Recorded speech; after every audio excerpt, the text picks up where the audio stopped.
Hey folks, how's it going?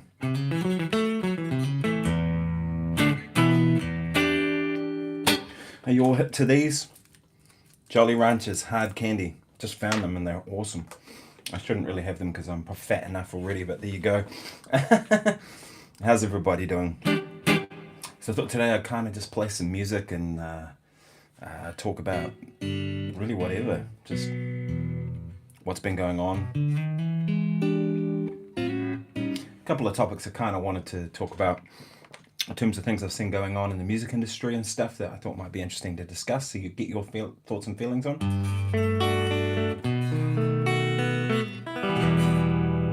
Man, this guitar's just come to life with new strings on it, eh? Kind of sounds like a piano in those low notes.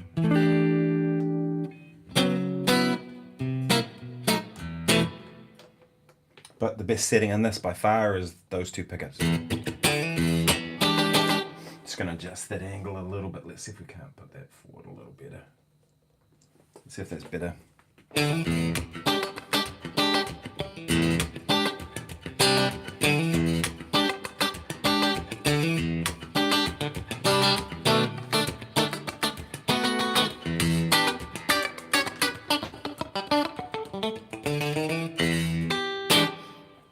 That's the sound, isn't it? It's that middle pickup and bridge pickup together.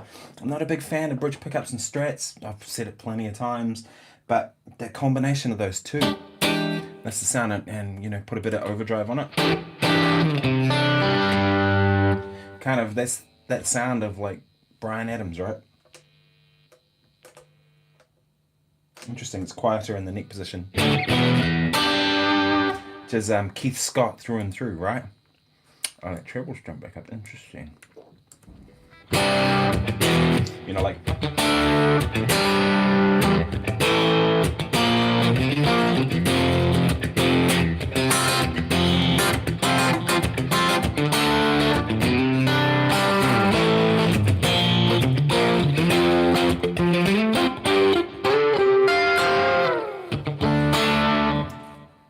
It's just that sound, isn't it? And so good for funk music. Oh!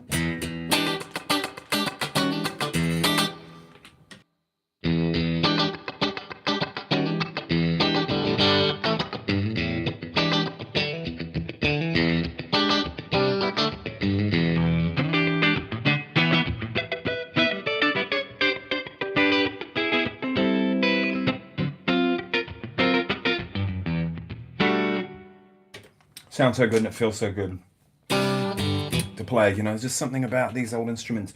Personally, I'd probably go down to 10s on this. I think 10s would be the ideal spot. This has 11s on it at the moment. I only went for 11s because it had 11s on it when it arrived from Lee. So I'm not going to mess with his setup or anything like that. But I think 10s would get it be a little sparklier on this guitar. Maybe it doesn't need it. What would you do? Would you put 10s or 11s on this?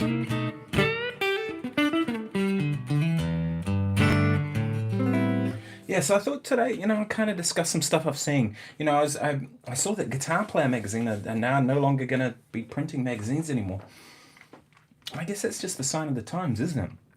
And it's kind of sad in some ways because, you know, I grew up reading those magazines, Total Guitar, Guitar Player magazine, Guitar World, all these things. I used to get all the magazines, I'd pore over them, and any transcriptions that were in there I'd learn just because I was trying to learn everything I could.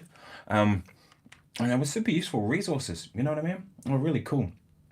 And you'd see some new thing that you hadn't seen before, some new player, and you go, check it out, and that was kind of a thing, wasn't it? And then, you know, so, but I don't think it's the end of these magazines. So people are thinking like, you know, just because they're not going to be in print, that's the end of it.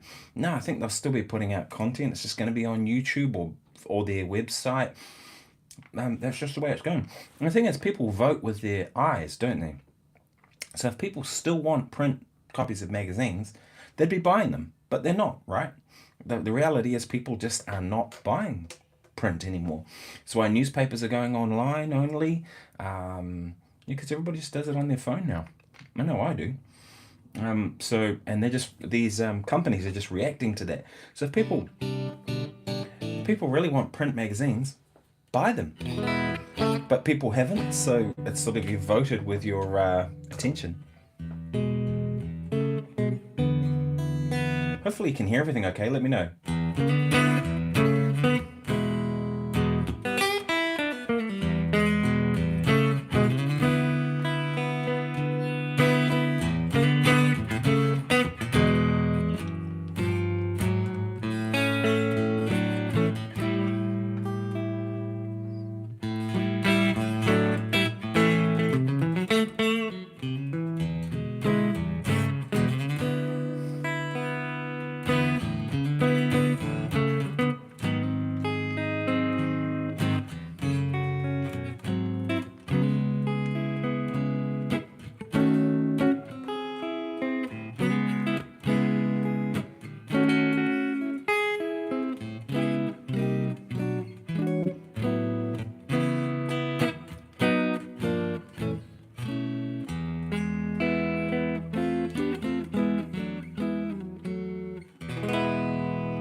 A little subtle West Montgomery in there.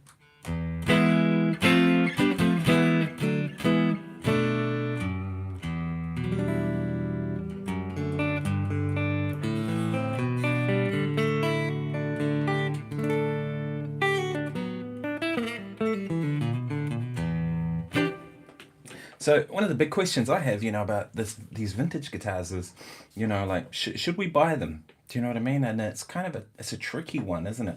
Because I think for someone who's kind of starting out, no, you don't need it. You don't. Go and buy a Sir, which will cost you, or Tom Anderson, or a custom shop Fender. It'll cost you like an eighth of the price, and you'll have a great instrument that you can play with. You know what I mean? Really, these instruments should be either in the hands of collectors, if there's something, which is a shame when that happens, but in the hands of players, like people who are going to actually use them, because that's what they were intended for. These are working tools. They were never intended to be like some museum kind of piece. You know what I mean? So it's the beauty is their tone. So then it comes down to how many players can actually afford to buy this stuff. Most players can't. Like pro players, I know I can't afford to drop 30 to 50 grand on a Strat. I just can't. Maybe one day I will. I don't know. But so then you go, well, what do you do? Do you kind of save up and buy one? Maybe. I mean, I don't think it really matters that much, if I'm honest. I've heard people sound killer with like, cheap, nasty Strats, and then I've heard them sound great with amazing guitars too. I mean, look at my buddy Rob Harris, amazing guitar player. I mean, those some of the Jamiroquai stuff was played with a Squier Strat. That song Kylie Minogue, I'm Spinning Around, that was him playing those. Probably more that sound. It was something like that. I don't know exactly what he played, but maybe it was up here. Squier Strat, one of those JV Strats. And they've jumped up in price, but you can still pick those up kind of reasonably priced. I was thinking about it too, if I ever bought like a vintage Strat like this, would I want to travel with it? Do you know what I mean? Probably not. Right, I do gigs in the North Island in New Zealand, but what happens when I've got to jump on a plane to go to a gig? Because in New Zealand you can't carry guitars on the plane, which sucks, believe me. And how would I feel about checking something like this in the hold? I've got a flight case, so I could put it in the flight case. I'm not so worried about it getting broken, because the flight case would break the plane before you'd break the guitar. But the thing is, like, what if it just didn't show up at the other end? Someone saw it and went, I'll take that, you know what I mean? Or flying to the US, which I'm going to in January. I'm going to be going to LA and then to Alaska. And what's going to happen then, right? If I had a guitar like this, would I take it? Well, I can't carry it on the plane. At least I'll probably get away from Auckland to LA. But the domestic flight from Wellington to Auckland, maybe not. And then what happens is you have to check your guitar through the whole way. In which case, do you take a guitar like this? I probably wouldn't. Alright, because the risk is too high. And then it comes down to, well, how do you take the guitar there if you want it? Say you want to go and do a record in LA, which I've done before, or in New York or somewhere like that, or in London. Then you'd want to take a guitar like this. So then you have to book a seat for your guitar. Now your flight becomes twice as expensive. Does your guitar get its free meal and its drinks on the plane? Do you know what I mean? So it kind of offers up some problems. Well, probably domestically I'd feel okay about checking it in, knowing that it's probably going to get there, because very rarely does stuff get lost in New Zealand on just domestic flights. It's more when you've got to go and fly overseas, like to, a foreign country, and then it's like those in-between transition things. Like maybe you've got to stop over in, what's it called? San Francisco. So I don't know why that didn't come to mind. Say you went Wellington to Auckland, Auckland to San Francisco, then San Francisco to LA, with as a stopover. Only takes someone to forget to put your guitar on the next flight.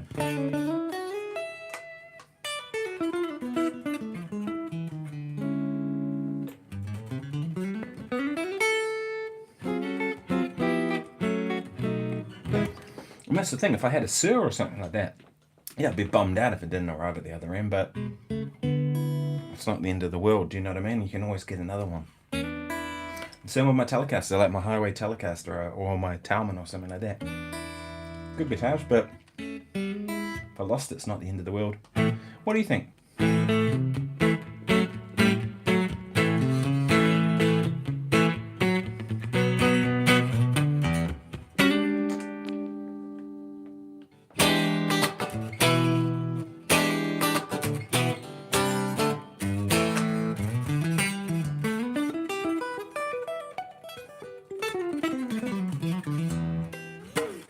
And then there's also that thing, like, right, that if you have a vintage Strat, Tele, whatever, why have it if you're not going to use it? It's a conundrum, isn't it? I might play a track. Why don't I do that? Let's play something. What do I feel like playing? I really want to play a tune, but I know what's going to happen. I'll just get like all these copyright notices on this stuff. Because Sir Duke just came up and I'd love to play that, you know what I mean? Maybe I'll just play it by myself. Because if I play it with a track, I'll get pinged for sure.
I almost forgot the last bit of that line.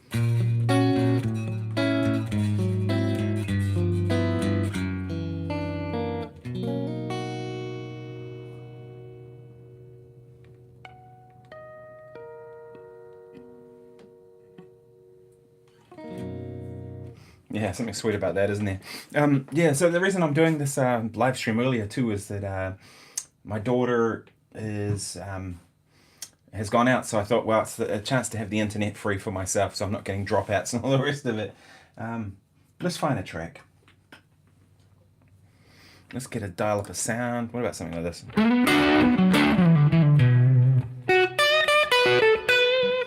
Works for me. That's gonna do. What do we got? Let's play one of these. I know I'll get a copyright notice on this, but that's alright. I like Ben's tracks. This stuff is good. This is Ben's Jam Tracks, YouTube channel I really like. This is Modern Jazz Fusion Jam Track in C minor, Supernova. BJT number 38. I always mention them here because I'll forget to link it in the video below, because by the time I've done the live stream, I don't go and watch it back to see what I played or whatever. Excuse me. Someone sent me a message recently and said, do you remember what that riff was that you played in a live stream about a year ago? Why would I remember that? I don't remember what I played yesterday, let alone to, you know.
Whoa!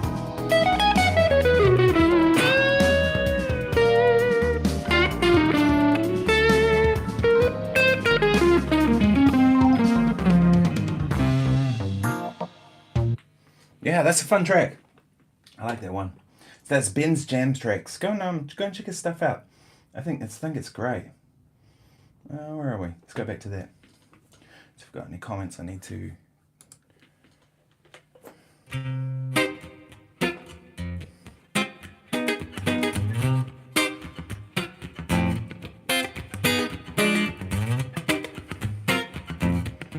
Hopefully you're hearing it all okay. I mean, I never know with these live streams, right? Because what I'm hearing in my in-ears, so I'm running in these cheap, nasty in-ears, it could be completely different from what you're hearing, because I'm hearing it at the source of the mixer, not necessarily what's going out on the internet, you know, and you just assume you can hear everything all right.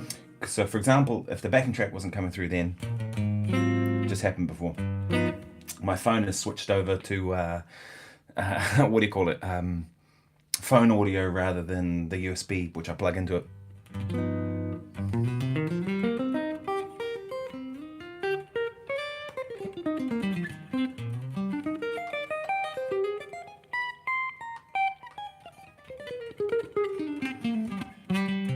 Yeah, I was discussing before about the guitar print business, with guitar magazines and stuff. It would be a real shame if they all go that way, but it's probably going to happen, right? And it's people voting with their eyes.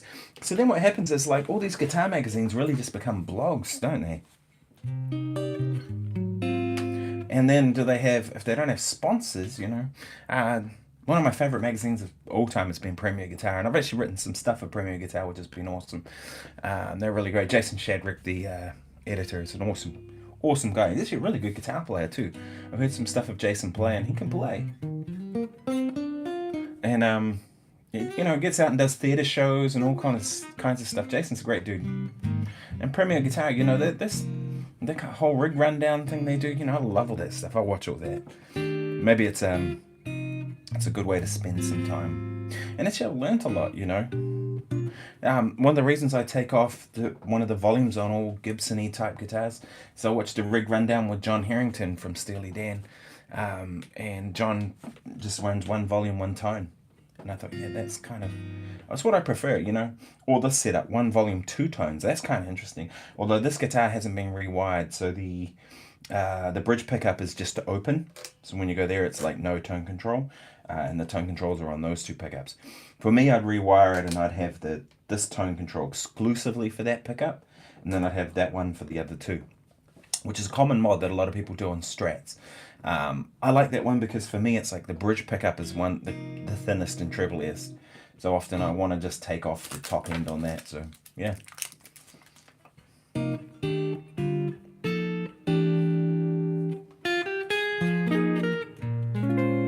It's funny, isn't it, how certain guitars make you play a certain way? I just find with Strats, so I'm having the sugar because I was just feeling wiped out before. And if I had some sugar, it might just pick me up, and it already has. I just don't feel like playing jazz stuff when I play a Strat. Does anyone else feel that way? I'll bug around. You know what I mean? Like if I play something like...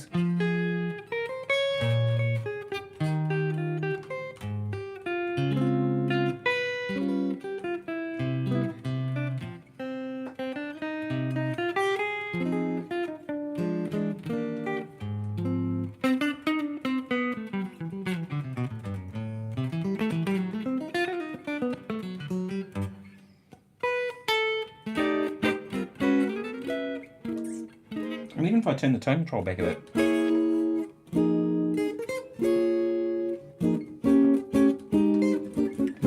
It's a little better.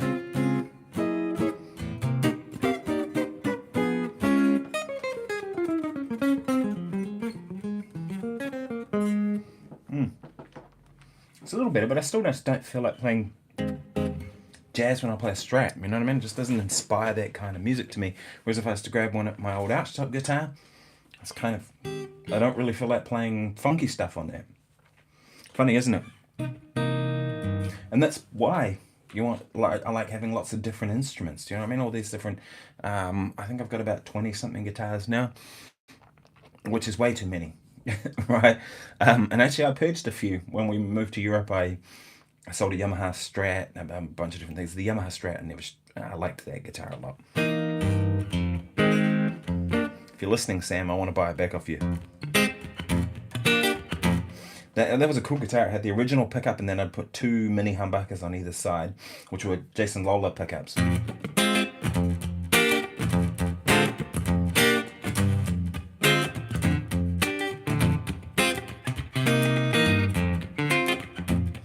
of the best things you can do for your playing. I played Sir Duke before, and I just played the melody. Just played it by myself with the melody. That's one of the best things you can do for your playing, I reckon. Learn tunes for a start is going to broaden your horizon. Everyone I've spoken to is a great player. They all know a lot of tunes. Peter Bernstein, for example. I took some lessons with Pete, and you name any jazz tune, anything, and he'll be able to play it. It's crazy. He just knows them all. Bruce Foreman, same deal. And then even guys like Steve Vai. Steve Vai knows a lot of music. If you were to ask him about some Hendrix stuff, he would know it, right?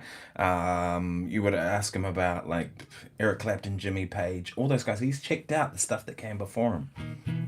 I've Ella Ray Feingold's page on YouTube, on Instagram. Sorry, I've been checking that out. And in recent weeks, she's been kind of talking about a lot of the influences that influence the people she's into, and I think that's a really important thing, Like Prince, she put some stuff up today of I forget who it was, but guitar player was Sly and the Family Stone, badass rhythm guitar player, and she was saying that he was a big influence on Prince. So if you want to sound like Prince, don't necessarily check out Prince, do, but check out kind of what hit Prince was hit to, and I'm a firm believer in that. So learn a whole heap of tunes and then try and play them by yourself. Kind of show you a whole lot of things about your own playing. Do you know what I mean?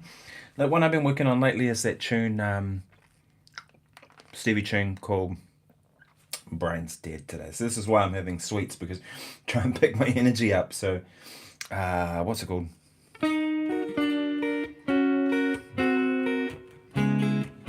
Don't You Worry About a Thing.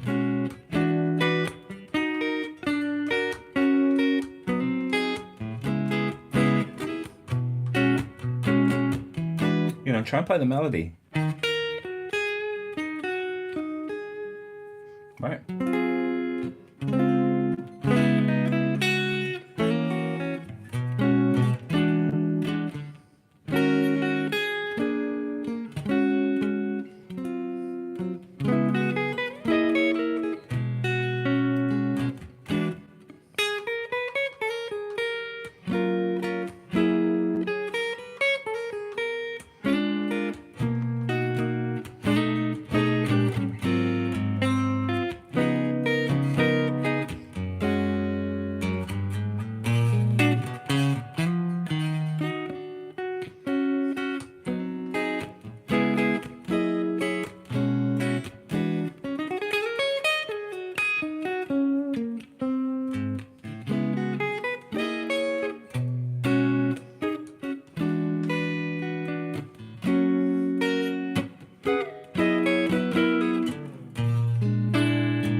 That's what I meant to do.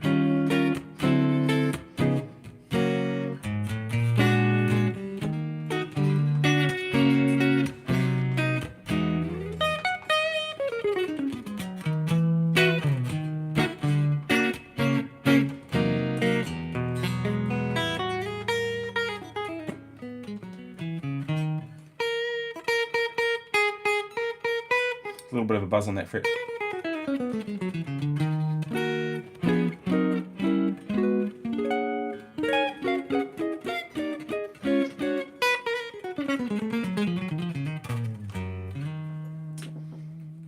There's just something special about this guitar. There really is. I think the magic years for me for a Strat was 62 and 63. One of the best guitars, Strats I've ever played was a beat up old Strat that was Manny Abraham's. I don't think it was actually his, but it was a 62. It had been refinished. Really the only thing that was left of it was the neck and the body and maybe the tuners. But it had Bartolini pickups in it, which were all the rage kind of back in the day.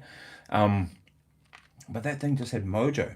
Do you know what I mean? And that's what this has. This has mojo. This still has the original pickups though, apparently. For me, the best two settings is neck pickup on a Strat. That setting. Could kind of live there all day. And then also neck and middle. Kind of just want to go.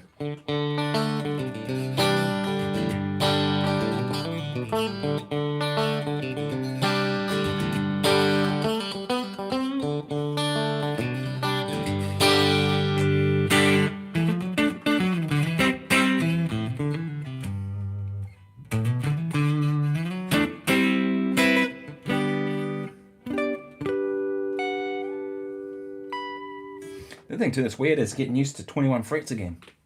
All my guitars have 22, so yeah. Let me know if there's something you want to know.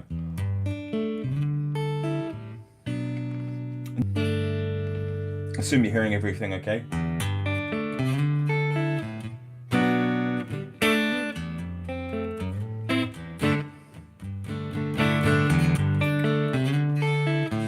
Actually, that's more really that position 4 and 5. Right, and that's that sound.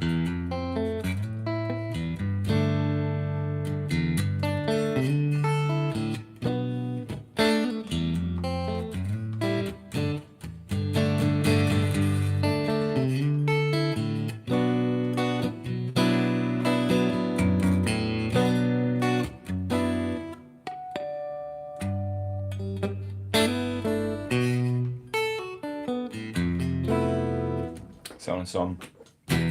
Maybe Steve Vai actually recorded that with a Strat. I wouldn't be surprised if he recorded that with a Strat, because it does have that sound, more so than what his gem guitar would have with a humbucker, you know what I mean? Yeah, curious. See what I was saying before about learning tunes? You know, I remember learning that tune, this tune, years ago. Got to remember about the noisy Strat pickups, right? Even that, still pretty noisy.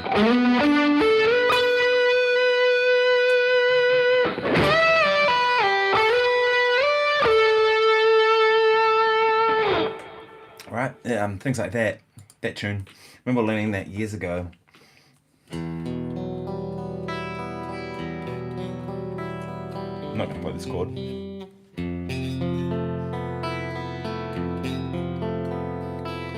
So on. But you know, trying to figure out a way to play that and just play it all by myself.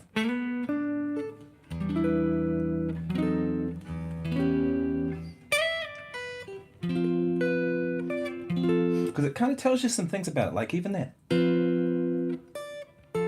It never occurred to me that that was a Lydian chord. So we're in E, right? But the melody note is a B and the chord is an F, right?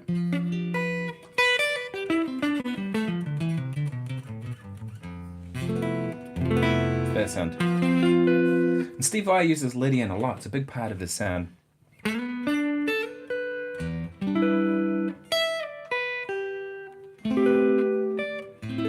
That one there, A minor 9, A minor.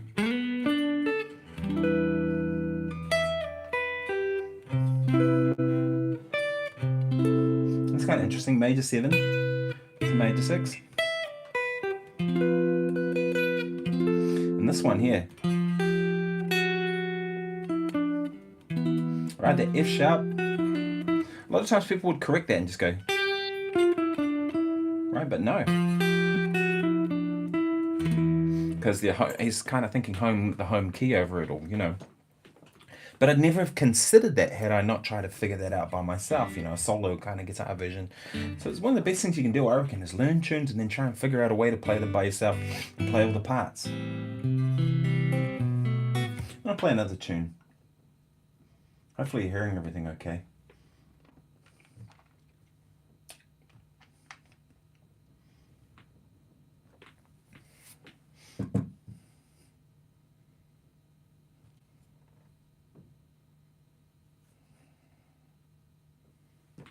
That'll do. Yeah, I'm going to change this tone a little bit. Yeah, that's more like it.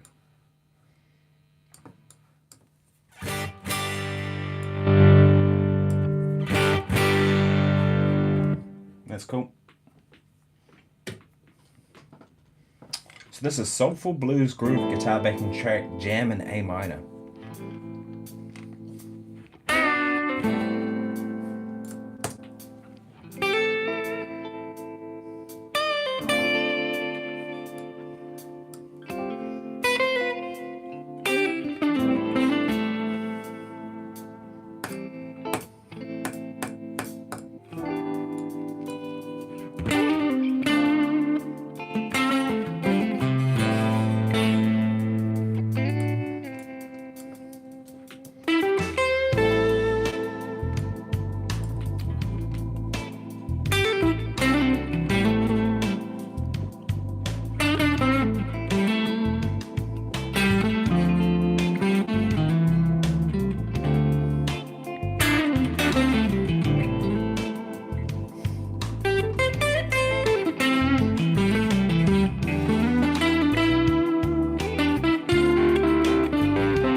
my sound.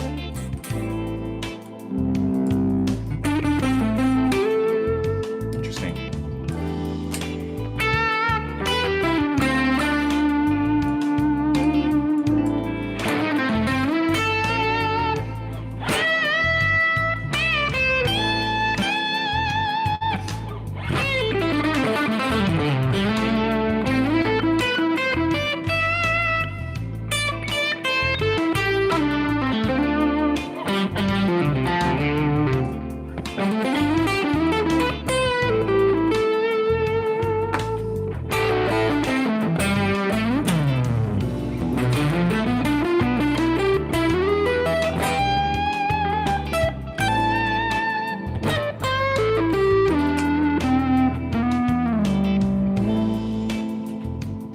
Yeah, I'm not crazy about that tone actually. I was kind of messing around with a different amp model in there, the fractal.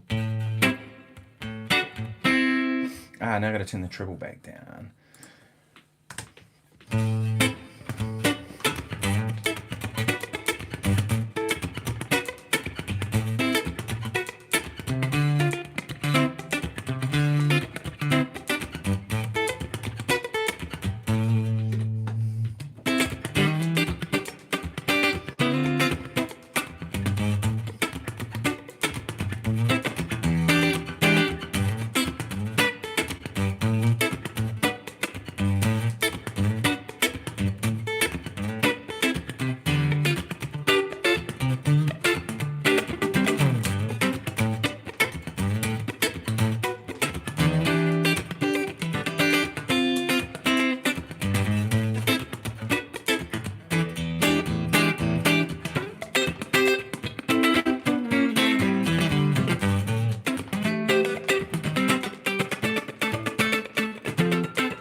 So yeah, I did the live stream much earlier today. As I mentioned earlier, it's because my daughter's out, so I thought while she's out, I'll get this done so that she's not chewing up the internet. We get dropouts and stuff. Hopefully there's less dropouts today. Hopefully you can hear everything okay.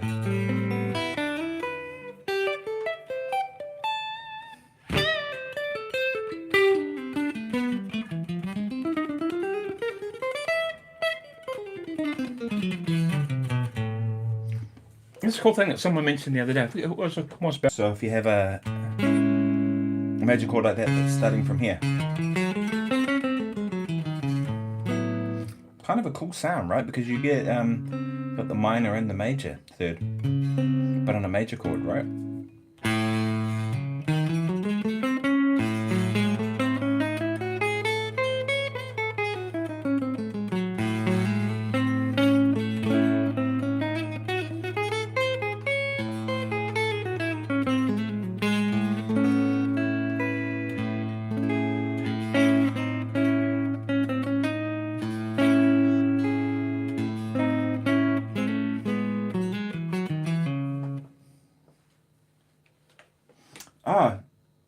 Bongo says, "Hi Nick, wonderful playing on the Thrillers Gone Ish. Thank you. So much modal notes in there. Yeah, I can't handle it. When do I get a warning when I click on your website? Don't know. I'll have to check. Maybe someone's hacked me. I hope not. Why would someone bother hacking a musician like me? This just My website's really just a holding page. Not sure. I'll have to go and check that out. Thank you for letting me know. Because, I never go and check my own website. It's really severely out of date too. I kind of, these days, right, you still got to have a website. So it kind of just really a holding page. And some people do business on there, no, come on, don't do that. This microphone's got a fault with it. It's so annoying. I need to get it fixed, but I don't know who to go to. Seems to be if you just kind of wiggle the lead, it must be something to do with the connector or something. Attackers, I see this message. Attackers might be trying to steal your information. Oh dear, that's not good. Let me just jump on there right now. No, I just opened it. Opened perfectly. Let me try a page. No, it took me to my Bandcamp. No, it's working perfectly for me. Don't know. I hope it's not your... Hope you haven't been hacked or you've got something going on there.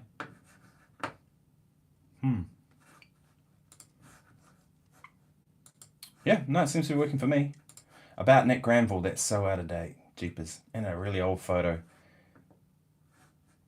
If the same's happening on the Bandcamp page, then that means it's not my website, right? It's probably something happening at your end, I hate to say. I hope it's alright.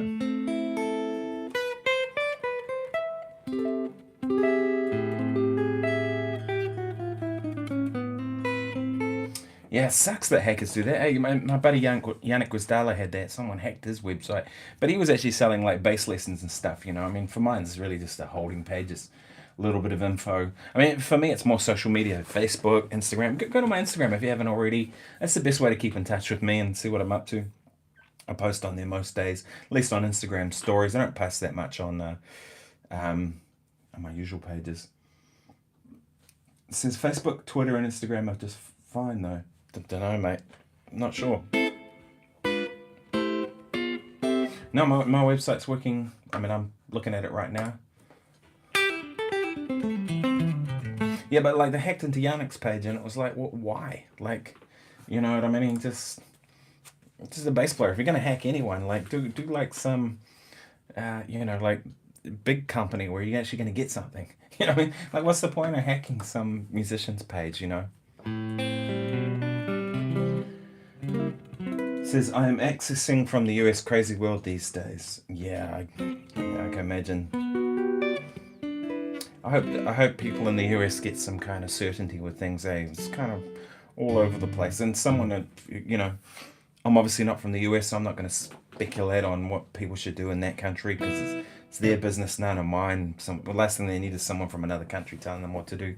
I just hope that people get some kind of resolution and that whatever happens now is in the best interest of all the people. Do you know what I mean? There's some wonderful people there. My only real interest with the US is that I go there often and I love the place. I've had some amazing times. I've got some amazing friends in the US, people that I love dearly, and that it's a great place. You know what I mean? And it's such a varied place too. People think of America and they kind of see especially if you haven't been there, they see these, rough streets or whatever, or, they get this idea that it's just all big cities. It really isn't. Get out of the city a little bit and it's like Yosemite National Park is stunning. And that's like, 5 hours from LA, 6 hours from LA. It's absolutely stunning, thousands of meter waterfalls and massive rivers and lakes, and it's stunningly beautiful. Yellowstone's supposed to be the same. And then you get some very interesting kind of, on that drive out to Las Vegas, those roads out there are really, it sort of feels like you're in some alien planet.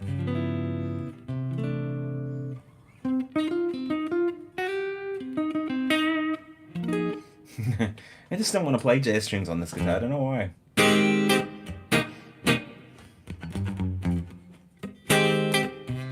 Area 55, yeah, exactly.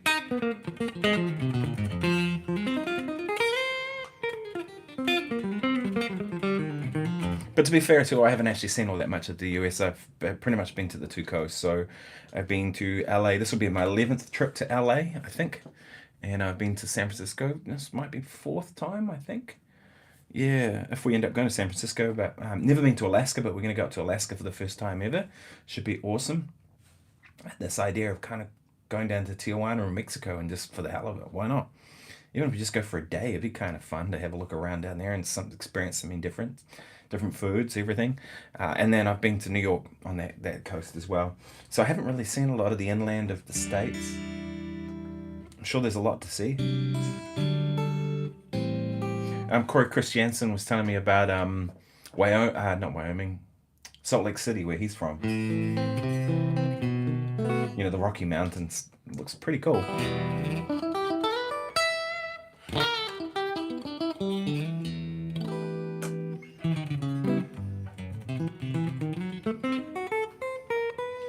It says, by the way, Bongo says, by the way, I'm from the country. It says this has a similar shape of New Zealand.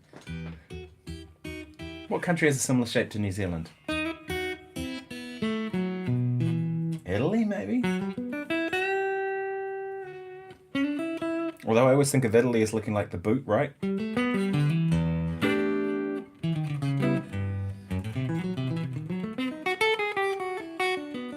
The other thing too is with New Zealand is it's essentially two main islands, you know, the North Island and the South Island kind of down like that.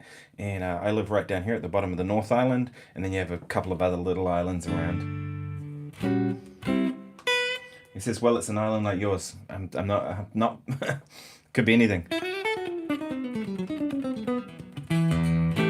Man, what a difference it's made putting these strings on this guitar.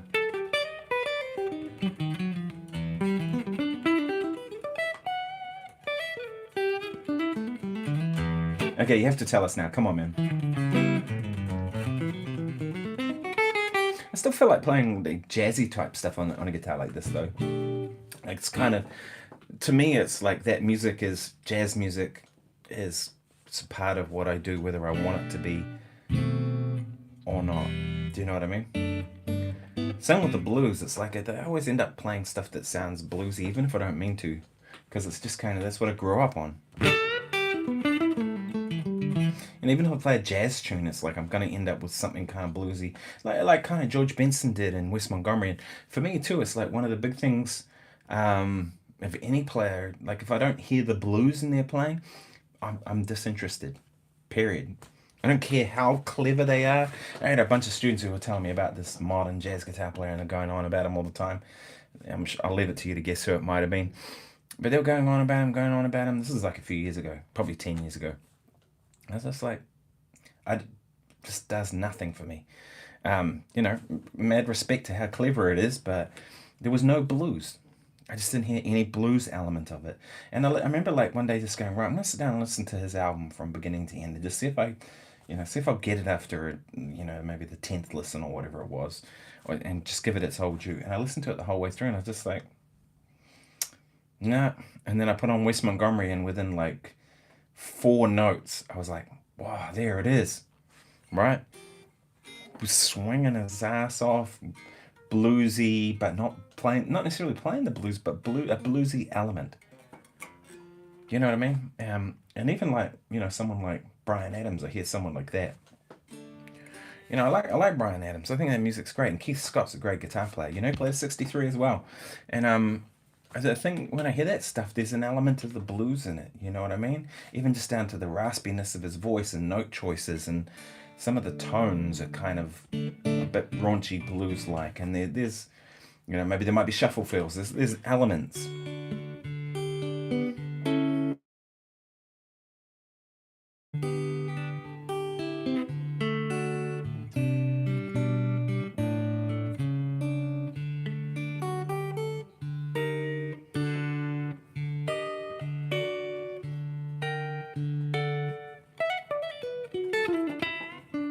So yeah, like I mentioned before, the best way to keep in touch with me is just check out social media stuff. I do more on that than I do on my Facebook website. That might change though. Who knows?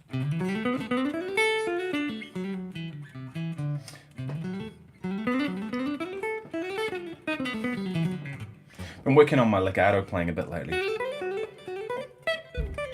This sort of stuff, you know, trying to get it smoother and trying to get it more even. I was watching this Brett Garcead video, and he did some cool stuff actually. He talked about how light he picks when he plays legato. because you have to, right? If you want to be able to play, it doesn't work when you really hardly hammer it on. So therefore your pick has to be light in order to get the,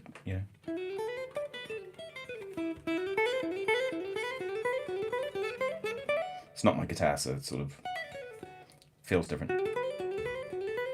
But I pick pretty lightly anyway. But he was talking about that, and he was talking about various things that he does, say play a major scale. Taking every note that has 3 notes on it, making it 4. That wouldn't be, sorry. Right in that one. Oh, hang on. Sorry, it'd be the B that doesn't, so you'd have the E string and the B string that don't have that.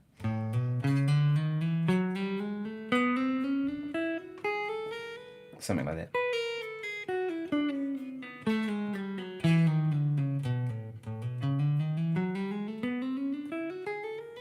Need to work on that.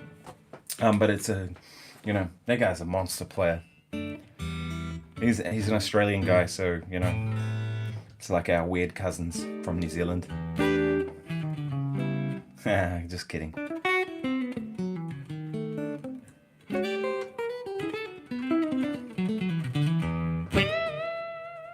The other thing too is this guitar with 11s on it. Yeah, I'm finding it kind of hard to bend a bit because it's it's got a bit of a stiffer feel about it. It's a great guitar though. I'll take it back to my buddy Lee tomorrow, so it's been so awesome to be able to borrow it. I mean, 63's got to be the holy grail year, doesn't it, really? You know what I mean? These things are investments at this point too, really. I was trying to convince my wife of this. Because, if you think about it, they're not going to make more of them, right? There's no more 63s than are there. And if for some reason there were some more 63s that turned up, they're probably like counterfeit, like knockoffs, and that'll be obvious. But it's like there's a very finite number of them, and they're probably all catalogued already. There's no chance of finding one, So it's sort of, they're only going to go up in value. And this one has. I know what he paid for it.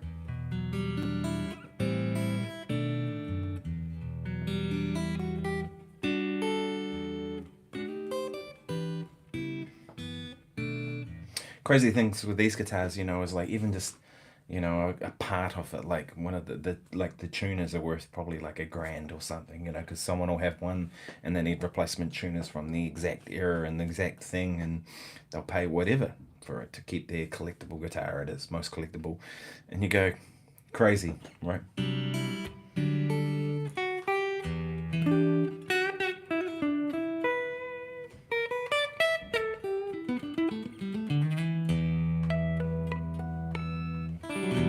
Should play another tune.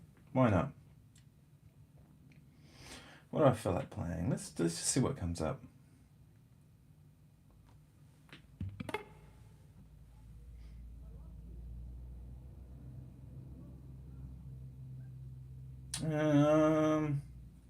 Okay, so this is jam and backing tracks. It says peaceful, mellow guitar backing track in E minor. I'm feeling like a mellow kind of day, right? Stratocaster in hand. Quick live stream. Feels like a mellow kind of day, doesn't it? I bet this is cheesy as shit. Oh well. Maybe not.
Actually, that was a way better backing track than I was expecting.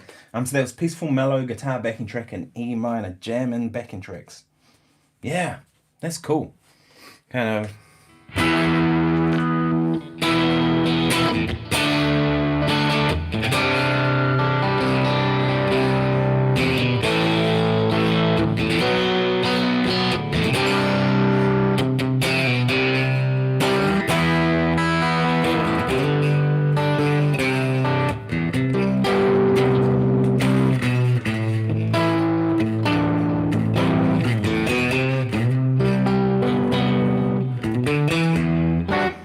There's that Uncle Larry chord. And I did the minor one here as well. I don't think it works as well as the minor. It works cool as the major. Okay, I'm going to have to go, folks. This has been an hour, so thank you so much for joining me. I appreciate everyone being here. Episode 300 is coming up for Guitar Daily. That'll be out. Guitar Daily 300 is Wednesday. So what I'm going to do is I've got a backing track together, and I've got my buddy Warren Mendonça that'll play a guitar solo for us. Play this killer stuff.